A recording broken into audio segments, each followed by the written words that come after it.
श्री नर्मदा पुराण अध्याय 35 मेघनाद तीर्थ महात्म्य वर्णन। ओम नमो नर्मदाय। युधिष्ठिर वाच जलमध्ये महादेव केन तिष्ठति हेतुना उत्तरं दक्षिणं कूलं वर्जयित्वा द्विजोत्तम।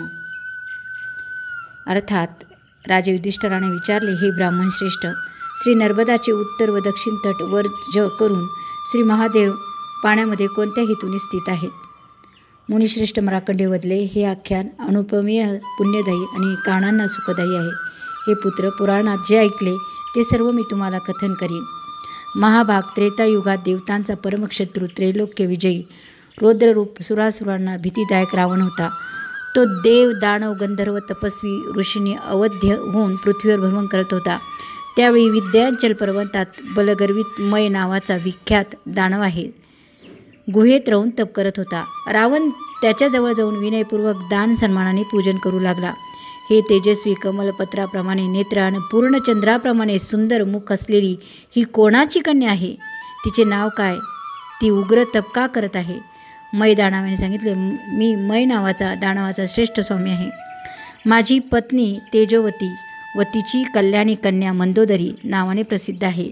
ही पतीच्या कारणार्थ प्रिय शोभा उमापती श्री शंकराची कल्याणकारक आराधना करत आहे। ते वचन ऐकून मदमोहित रावण मय दानवाजवळ जाऊन नम्रतेने म्हणाला, हे महाभाग, देवदानवांचा गर्वहरण करणारा पुलुस्थ कुलोत्पन्न, मी आपणास प्रार्थना करतो की आपण आपली कन्या मला देण्यास समर्थ आहात। महात्मा मयेनेही पितामहाचे वृत्त जाणून विधीपूर्वक पूजा करून रावणाला कन्या दिली। तिला घेऊन रावण राक्षसाद्वारा पूजित झाल्यावर देवतांच्या उद्यानात त्या मंदोदरीसहित विमानात क्रीडा करू लागला।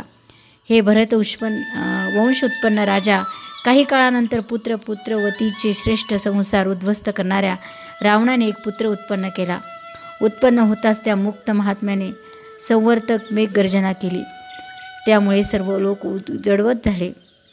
लोकपितामह श्री ब्रह्मदेवाने त्याचा भयंकर आवाज ऐकून त्याचे नामकरण केले की तो मेघनाद होईल।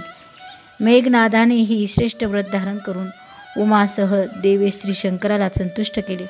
तो व्रत नियम दान आणि तसेच विधीपूर्वक होम व जप जाप्य करून निज शरीर कृश करत होता। अशा प्रकारे तो एक दिवस कैलास पर्वतावर जाऊन तिथून 2 शिवलिंगे घेऊन दक्षिणेकडे निघाला।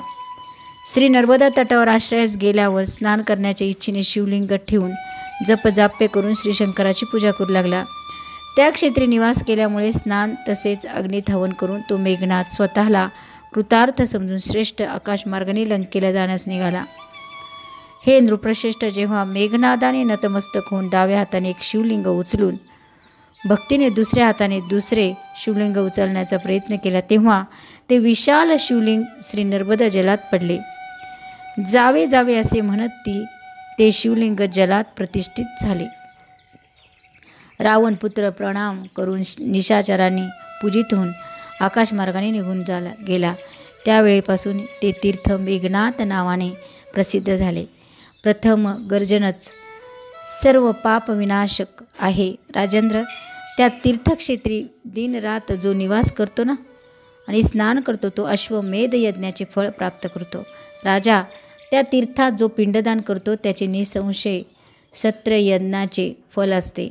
त्यानुसार 12 वर्ष पितर तृप्त होतात। हे भारतवंश उत्पन्न राजा, त्या तीर्थक्षेत्री जो ब्राह्मणाला षडरस पूर्ण अन्नाचे भोजन देतो ना तो अक्षय पुण्य प्राप्त करतो। शुद्ध मन आणि शुद्ध भावनाने जो तिथे देहत्याग करतो तो प्रलयापर्यंत शिवलोकात निवास करतो। राजा, गर्जन तीर्थाची उत्तम उत्पत्ती मी तुम्हाला स्नेहपूर्वक सांगितली। ही सर्व पाप विनाशक आहे। हा श्री स्कंद पुराणातील रेवाखंडाच्या पूर्व भागातील मेघनाद तीर्थ महात्म्य वर्णन नावाचा 35वा अध्याय माता नर्मदेच्या चरणी अर्पण। ओम नमो नर्मदाय।